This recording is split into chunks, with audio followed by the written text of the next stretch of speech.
जय हिंद। आज हम आपको बताएंगे जो दूसरा चैप्टर है मैथ का, दो चर वाले रैखिक समीकरण। इसमें आपको बहुत सारे क्वेश्चंस देखने को मिलेंगे आज, क्योंकि बहुत महत्वपूर्ण चैप्टर है ये। जैसा कि पहला क्वेश्चन कह रहा है कि निम्न रैखिक समीकरण युग्म को प्रतिस्थापन विधि से हल कीजिए। तो हम आपको बताते हैं प्रतिस्थापन विधि। इसके तीन विधि होते हैं, एक प्रतिस्थापन, एक विलोपन, एक वज्र गुणनखंड। तो हमने सिलेबस जब बताया था तो उसमें वज्र गुणनखंड कट गया है, नहीं है, तो उसको नहीं बताएंगे। प्रतिस्थापन को देखिए, प्रतिस्थापन का मतलब होता है कि ये समीकरण कह रहा है, पहला क्वेश्चन कह रहा है कि x प्लस वाई बराबर 14, यानी x और y का ऐसा दो मान रखना है कि जोड़ने पर कितना है 14, और दूसरा दे रखा है x माइनस वाई बराबर 4। ये आपका पहला समीकरण है, ये दूसरा समीकरण है। ये क्वेश्चन कह रहा है, इसमें कह रहा है कि x और y का ऐसा मान निकालना है कि जोड़ने पर 14 है और घटाने पर 4। तो आपको करना क्या है, प्रतिस्थापन विधि से करना है, यानी कि जो माइनस वाला है इसमें से प्लस वाला माइनस किसी को पक्षांतर करके यहाँ से एक का मान, x का मान या फिर y का मान आप निकाल सकते हैं। तो अगर आप माइनस वाला पक्षांतर करते हैं तो आपके लिए बेटर होगा। तो x को यहाँ पर दूसरा समीकरण जो है इसमें x बराबर, इसको पक्षांतर करेंगे तो 4y माइनस में इधर आएगा प्लस। x का मान कितना आ गया, समीकरण 3 दे दो, इसको 3 दे दो, क्योंकि x का मान कितना आ गया 4 प्लस वाई। अब इस x का मान समीकरण 1 में रख दो, इस x का मान किस में रख दो, समीकरण 1 में। तो यहाँ पे रख दो समीकरण 3 का मान, समीकरण 3 का मान 1 में, क्योंकि ये जो आया है 2 से आया है तो हमको रखना किस में होगा, 1 में। अगर इसी में रखें तो कुछ नहीं होगा, आंसर गलत हो जाएगा। ठीक है, जिसको हल करेंगे, जिसको पक्षांतर करेंगे उसमें मान नहीं रखना है, उसके पहले वाले में रखना है। यानी अगर हम इसको पक्षांतर करे होते तो समीकरण 2 में रखते, 2 को पक्षांतर किए 1 में रख देंगे, 1 में रखने पर। तो मेरे भाई समीकरण 1 क्या है, x प्लस वाई बराबर 14। x का मान कितना आया है 4 प्लस वाई, 4 प्लस वाई आ गया। अब ये वाला y बचा है बराबर 14, ये कितना आया है, पूरा टोटल x का मान है, ये वाला y। ठीक, बात समझ में आया। आगे चलते हैं। यहाँ पर आप देख सकते हैं कि 4 को उधर पक्षांतर करेंगे, यहाँ पर एक y है, दोनों प्लस में जोड़ेंगे तो 2y होगा। इधर पक्षांतर करेंगे तो 14, इधर 14 है, माइनस 4 बन जाएगा, तो कितना बचेगा 10। काट देंगे तो y का मान कितना आ गया है 5, y का मान कितना आ गया है, y का मान 5 आ गया है। अब इस y का मान समीकरण 3 में रख दो, y का मान किस में रख दो, समीकरण 3 में। तो आप देखेंगे कि x बराबर 4 प्लस y का मान कितना आया है 5 आया है, रख दिए। x का मान कितना आ गया है, x बराबर 5 4 9, आपका यही आंसर होगा। इस तरीके से प्रतिस्थापन विधि होता है। आपको करना क्या है कि जो माइनस वाला है अगर उसको पक्षांतर करेंगे तो आपके लिए बेटर होगा। ठीक, अगला क्वेश्चन देखिए, यहाँ पे यस वाला करते हैं, मेरे भाई। यस वाले की बात करें, अगर हम यस वाले की बात करें, ठीक है, अगर हम यस वाले की बात करें, कह रहा है कि यस माइनस टी बराबर 3, समीकरण 1 दे दो। उसके बाद कह रहा है कि यस बटे 3 और प्लस टी बटे 2 बराबर 6। क्वेश्चन बहुत बार पूछा है इसको, अभी घबराइए मत। 2023 और 22 और 21 तीनों साल का जो 7 सेट होते हैं उसके सब हम आपको मॉडल पेपर हल करवाएंगे, यहीं पे रहिएगा। ठीक है, तो देखिए इसमें हमने कहा यस वाला जो माइनस है उसको पक्षांतर करेंगे तो क्या होगा, यस बराबर 3 प्लस टी बनेगा। यस बराबर टी, इधर माइनस है इधर जाएगा तो इसको समीकरण 3 दे दो, प्लस बन जाएगा यहाँ पे।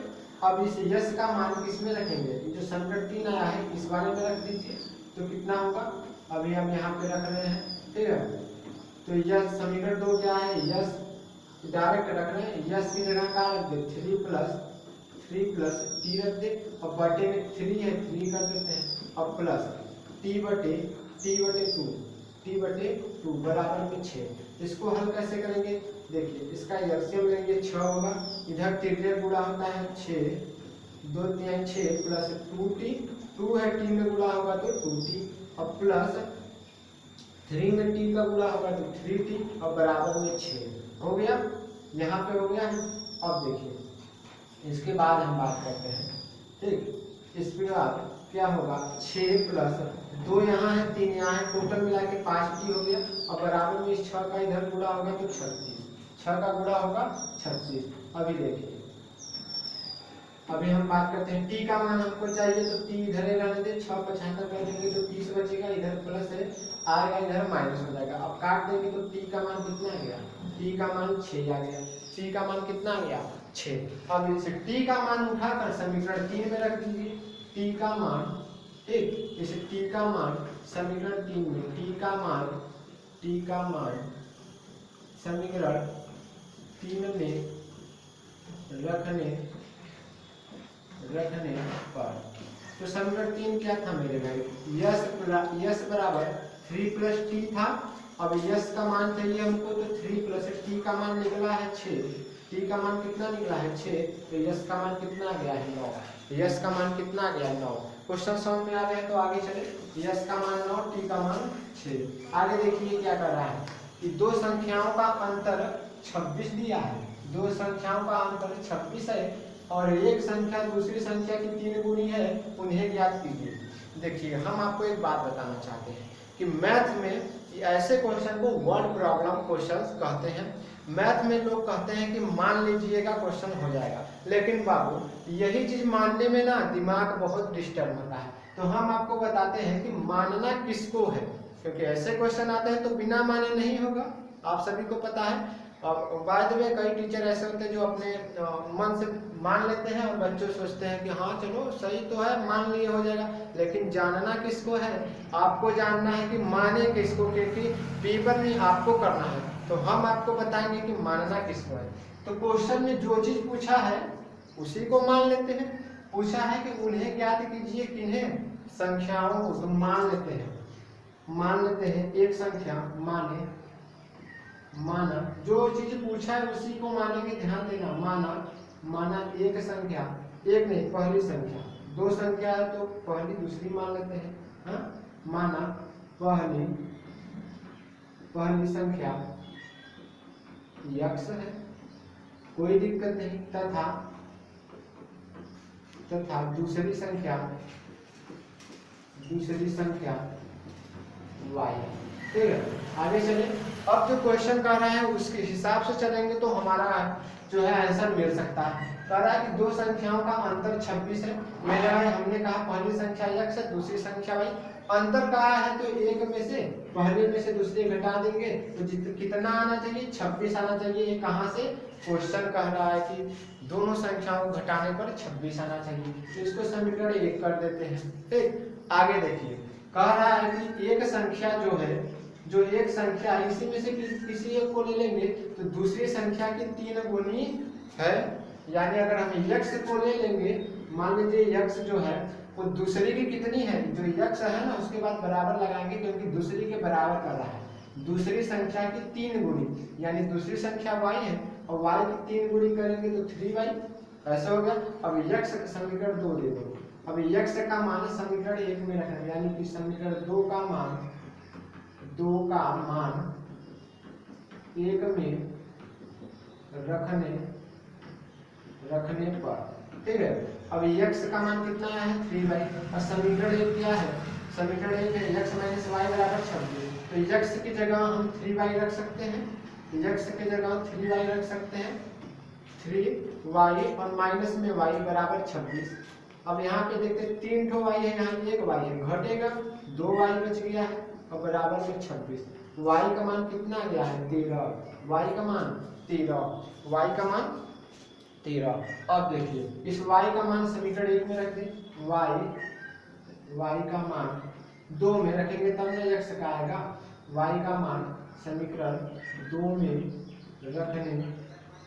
रखने पर, तो समीकरण 2 क्या था, x बराबर 3y।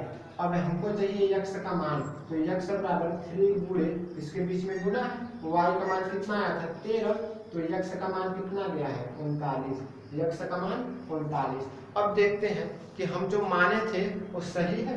तो यहाँ पर आप देख सकते हैं हमने यक्स को माना था पहली संख्या, तो पहली संख्या कितना हो जाएगा, पहली संख्या मेरे भाई, पहली संख्या 39 और दूसरी संख्या संख्या कितना हो जाएगा 13। ये आपका आंसर हो जाएगा, पहली संख्या 39, दूसरी संख्या 13। एकदम कॉन्सेप्ट के साथ क्वेश्चंस लग रहे हैं। आगे देखिए क्वेश्चन कह रहा है कि दो संपूरक कोणों में बड़ा कोण छोटे कोण से 18 डिग्री अधिक है, उन्हें ज्ञात कीजिए। तो भाई आपको हम बता दें सबसे पहले कि संपूरक कोण कहते किसे हैं। तो संपूरक कोण की बात करें, संपूरक कोण की बात करें तो दो कोणों का योग, दो कोणों का योग जो होता है, दो कोणों का योग 180 डिग्री होता है, दो कोणों का योग 180 डिग्री होता है। संपूरक में अगर कोटि पूरक कह दे तो दो कोणों का योग 90 डिग्री, समझ रहे हैं। कोटि पूरक होता तो 90 डिग्री, संपूरक है तो 180 डिग्री, याद हो जाएगा। अब देखिए इसमें कहा है कि उन्हें ज्ञात कीजिए, कोणों को ज्ञात करना है। तो दो कोण होते हैं, तो एक कोण हम मान लेते हैं यक्स, माना बड़ा कोण छोटा कोण कहा है, तो माना बड़ा कोण यक्स डिग्री तथा छोटा कोण वाई डिग्री है, कोई दिक्कत नहीं। अब देखिए कह रहा है कि दो कोणों का योग कितना 180 डिग्री, तो यहाँ से बन जाएगा भैया दोनों को जोड़ दे, यक्स और वाई जोड़ देंगे तो 180 आना चाहिए। कहाँ से, नियम के हिसाब से, क्योंकि नियम क्या कहता है कि दो कोणों को जोड़ने पर 180 डिग्री प्राप्त होता है। अब क्वेश्चन की बात करें तो कह रहा है बड़ा कोण जो है, यानी बड़ा कोण यक्स है, यक्स कितना है मेरे भाई, छोटे कोण से 18 डिग्री अधिक है। छोटा कोण कितना है, वाई है, अधिक है तो प्लस लगा दीजिए, कितना अधिक है 18 डिग्री हो गया। जो बड़ा कोण है कितना है, छोटे कोण से 18 डिग्री अधिक, तो यहाँ से मान निकालेंगे तो यक्स माइनस वाई बराबर 18, समीकरण 2।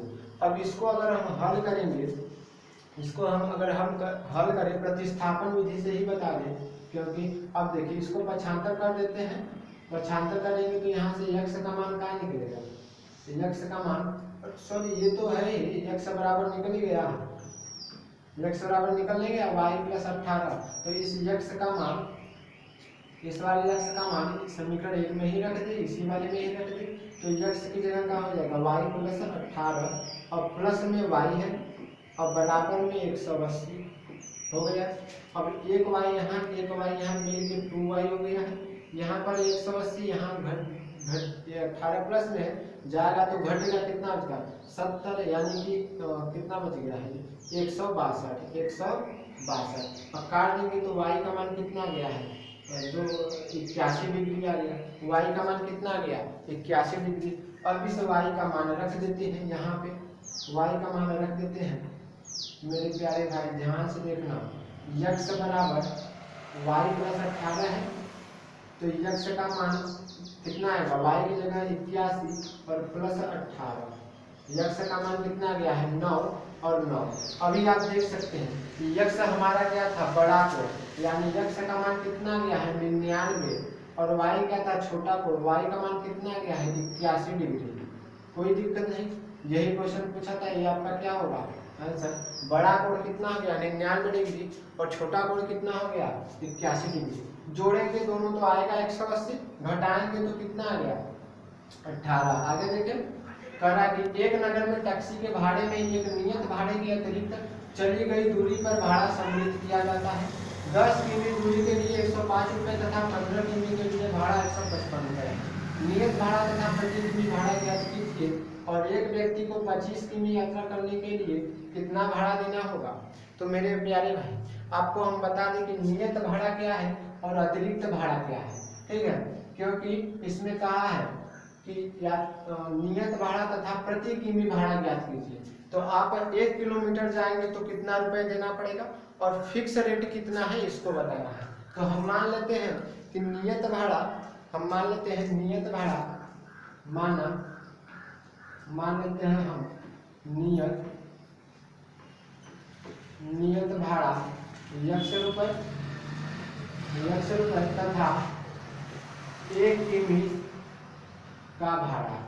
का भाड़ा y रुपए। कोई दिक्कत नहीं मानने में, जो चीज पूछा है उसी को मान लेते हैं, ठीक है। अब क्वेश्चन के हिसाब से चलते हैं। कह रहा है कि 10 किमी दूरी के लिए 105 रुपए है। अब इसमें 10 किमी दूरी के लिए मेरे प्यारे भाई नियत भाड़ा और 1 किलोमीटर का भाड़ा भी जोड़ा है, तो 10 किमी चला है, तो देखिए 1 किमी का y रुपए, 10 किमी का कितना होगा 10y होगा कि नहीं।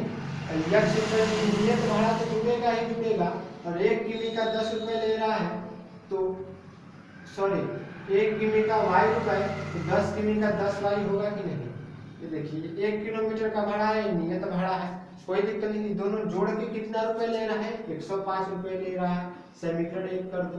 उसके बाद कह रहा है कि तथा 15 किमी के लिए भाड़ा 155 रुपए, तो नियत भाड़ा तो रहेगा ही रहेगा, नियत भाड़ा रहेगा ही रहेगा। 1 किमी के लिए y रुपए, तो 15 किमी के लिए 15y। अब इसको जोड़ रहा है तो कितना 155 रुपए ले रहा है। समीकरण 2। अब इस समीकरण को हल कैसे करते हैं मैं आपको विलोपन विधि से बता रहा हूँ। आप देख रहे हैं x और x समान है, यहाँ भी एक x यहाँ भी एक x, और दोनों प्लस में है। काटने के लिए माइनस करना पड़ेगा, और यहाँ पे लिख देना पड़ेगा घटाने पर। क्या लिखना पड़ेगा घटाने पर। तो आप देखेंगे प्लस है माइनस है खत्म। यहाँ पे 10y है, यहाँ पे -15y है, घटेगा तो -5y। यहाँ पे 105, यहाँ पे -155, घटेगा तो 50 आएगा। तो y का मान कितना आ गया, माइनस से माइनस खत्म, 5 से 5, y का मान 10 रुपये आ गया। y का मान 10 रुपये। y क्या था, y था 1 किमी का भाड़ा, यानी 1 किलोमीटर जाएंगे तो कितने रुपए 10 रुपये देना पड़ेगा। अब निकाल लेते हैं अतिरिक्त भाड़ा। अतिरिक्त भाड़ा कैसे निकालेंगे, समीकरण में रख देंगे। समीकरण क्या कहा था, समीकरण क्या कहा था कि किसी में भी रख दो, x समीकरण 1 में ही रख दो, x प्लस 10y बराबर 105। समीकरण 1 में रखने पर y का मान, ठीक है, इस y का मान रख दो यहाँ पे।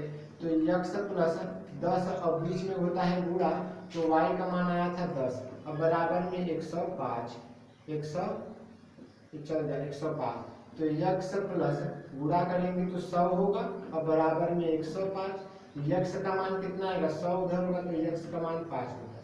अब देखिए 1 किलोमीटर जाएंगे तो 10 रुपए, और अतिरिक्त भाड़ा कितना ले रहा था 5 रुपए, क्योंकि x का था अतिरिक्त भाड़ा, नियत भाड़ा था। और उसके बाद 1 किलोमीटर का 10 रुपए। अब एक व्यक्ति का पूछ लिया है जो 25 किमी यात्रा जाएगा, तो इसमें हम बात करते हैं 25 किमी यात्रा के लिए, ठीक है। यहाँ पे लिख देते हैं 25 किमी यात्रा के लिए। तो मेरे प्यारे हैं 25 किमी नियत भाड़ा तो जुड़ेगा, यानी 5 रुपए तो जुड़ेगा ही जुड़ेगा। और उसके बाद 1 किलोमीटर का 10 रुपया ले रहा था, 25 किलोमीटर का 250 लेगा कि नहीं लेगा, आराम से लेगा। तो 255 रुपए टोटल उसको देना पड़ेगा। 25 किलोमीटर जाएगा तो कितना 255 रुपए लेगा, ठीक है। आगे चलते हैं। अगला क्वेश्चन क्या कह रहा है कि यदि किसी भिन्न के अंश और हर, भिन्न के अंश और हर, यहाँ पे हर नहीं है, क्वेश्चन थोड़ा मिस्टेक हो गया, हर होगा, दोनों में 2 जोड़ दिया जाता है। तो पूछा हुआ भिन्न ज्ञात कीजिए, तो माना भिन्न x बटे y है, x बटे y है। अब कह रहा है कि अंश और हर दोनों में 2 जोड़ देते हैं, तो भैया हम कह रहे हैं x में जो 2 जोड़ दो और y में 2 जोड़ दो, तो भिन्न कितना बनेगा, भिन्न बन रहा है 9/11, 9/11। अब ये तो समीकरण 1, यहाँ से हल कर लेते हैं। 11x प्लस 22 बराबर 9y प्लस 18। अभी ये 11x माइनस 9y अब बराबर 12, इसको इधर कर देंगे तो कितना बचेगा, अब -4। कोई दिक्कत नहीं। अब ये तो समीकरण 1 बन गया। समीकरण 1, समीकरण 2 की बात करें, समीकरण 2 की बात करें, करा कि यदि अंश और हर दोनों में 3 जोड़ दे, हम आंसर हल क्या कर दे, दोनों में 3 जोड़ दे, इधर जा। हाँ तो क्या था सब हमारा भी नहीं, x प्लस दोनों में 3 जोड़ देते हैं, y प्लस 3 अब बराबर कितना हो जाएगा 5/6। यहाँ से करेंगे तो 6x अब प्लस 18 बराबर में गुणा करें 5y अब प्लस 15 करेंगे तो 6x माइनस 5y, इधर जाएगा तो माइनस, इसको इधर लेंगे तो -3। अब इस दोनों को आप लोग हल करिएगा, समीकरण 1 और समीकरण 2 को। यहाँ से x और y का मान आएगा, इसी में रख दीजिएगा, जो आएगा आपका आंसर होगा। ठीक है, आगे चलते हैं। आगे देखिए, कह रहा है k के किस मान के लिए निम्न रैखिक समीकरणों के युग्म का कोई हल नहीं है। ऐसे क्वेश्चन को करने के लिए एक समीकरण होता है a1 बटे a2 और बराबर होता है b1 बटे b2, और लास्ट वाला बराबर नहीं होता c1 बटे c2। अभी हम आपको बताते हैं a1 क्या है, a2 क्या है, ये सब चीज बताते हैं। तो समीकरण से निकलेगा, यहाँ पे है a1। देखिए एक और बात का ध्यान देना है कि जो बराबर के इधर है, आपको इसको पक्षांतर करके इधर 0 लाना पड़ेगा, यानी कि 3x प्लस y और इधर जाएगा तो -1 बराबर में 0, ऐसे करके हल करना है। उसके बाद देखिए इसको करेंगे तो कितना होगा 2k -1 और प्लस k -1 और y बराबर माइनस होगा, क्योंकि इधर जाएगा तो 2k प्लस 1। ठीक है, 2k प्लस 1 और बराबर में 0, कोई दिक्कत नहीं, इसको पक्षांतर करके 0 एक साइड करना होगा। अब यहाँ पे a1 ये है, a1 b1 c1, उसके बाद a2 b2 c2, इस तरीके से मान निकाल लिया जाता है समीकरण से। अब हम इसको मान को रख देते हैं, a1 का मान दिया है 3 और बटे में a2 का मान दिया है 2k -1 और बराबर b1 का मान दिया है कितना 1, यहाँ पे 1 होता है, और बटे में क्या है k -1 और लास्ट वाला बराबर नहीं होना चाहिए, c1 का -1, उसके बाद 2k प्लस 1। ठीक है, अब इसको हम कह रहा है कि k का ऐसा मान निकालिए जिसके लिए इसका कोई हल नहीं है, तो कोई हल नहीं का समीकरण इस तरीके से बनता है। तो k का ऐसा मान निकालना है कि जो पहले वाला बराबर हो लेकिन दूसरा वाला बराबर नहीं होना चाहिए। तो इसी को हम रख देते हैं। देखिए इसी को हल करेंगे तो इधर गुणा होगा 3k -3 और बराबर 2k -1। यहाँ से हल करेंगे तो 3k इधर जाएगा तो k बच गया, इधर जाएगा तो -1 और प्लस 3, यानी कि k की बात करें तो कितना हो गया 2, k बराबर 2, ये आपका आंसर होगा। ठीक है, अभी इतना तो बहुत हुआ, आगे हम आपको बताएंगे इसके अगला चैप्टर जो है द्विघात समीकरण के वर्ड प्रॉब्लम एकदम बेहतरीन तरीके से बताएंगे। तब तक के लिए जय हिंद।